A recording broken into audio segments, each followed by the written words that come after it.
my oldest daughter was born in 1952, and I started working part-time only in 1958, and continued working part-time for 2 more years. So it was 1961 before I really started working, became editor of Minnesota History, which was a full-time job plus some.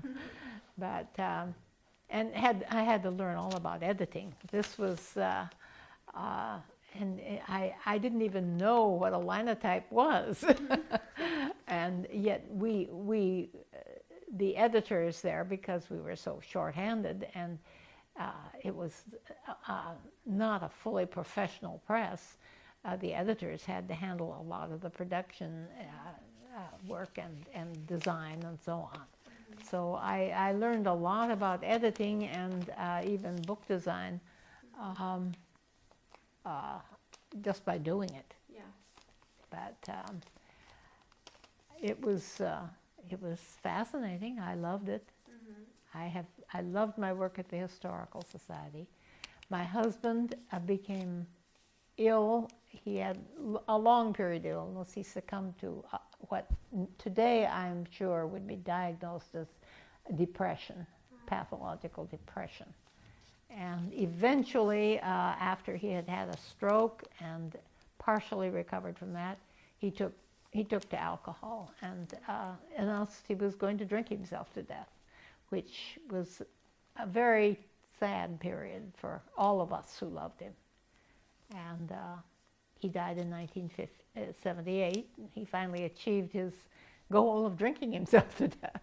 So in the meantime, we had separated because the children were grown, had gotten through college, and my younger daughter lived with me for a while after that while she worked her first job, which was at the Minnesota Historical Society, not surprisingly. She'd volunteered there as a teenager, and the volunteer work led to their hiring her when she finished college, and she's now with the Smithsonian. So I'm very proud of, you know, she's followed my career path. My older daughter joined the Quakers and followed my activist path, and in some ways is part of what led me back, as in the essay I showed you in the booklet, View from the Greatest Generation, which I think is a strange way to describe us. But in any case, my daughter has been an activist ever since. She still is. I don't know what you'd say her profession is. She wanted to be a social worker, but it just didn't work out. There wasn't an opening for her, and she became a professional activist. Wow. And she now supports herself by, she worked at North Country Co-op for many years and learned a great deal about running a business. So she now does accounting and business management for some part-time for a variety of small nonprofits. That's how she earns a living, and she worked for many years for Northland Poster Company. She was their business manager, but they folded in the late Great Recession. So 2008. What? Was that the late Great Recession? In 2008, okay. 2009. So I've noticed talking with you that one skill that you seem to keep talking about is sort of learning it yourself, having to just learn it.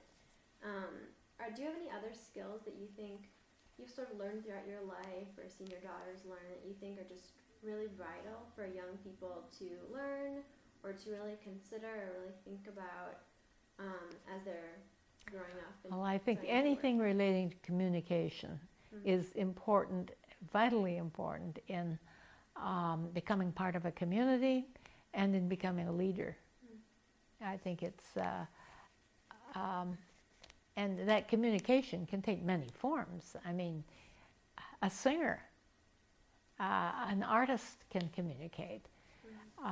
It doesn't have to be writing, it doesn't have to be getting up and giving a speech. Those happen to be things that I'm reasonably good at. They come easily to me. I'm music, art, those are big holes in my life, which I just haven't had the time or really the talent to pursue. I certainly would encourage, I mean, they are great to have, and I think they are a part of community and a part of communication. But I think communicating with others on an emotional, on an intellectual level, both are very important.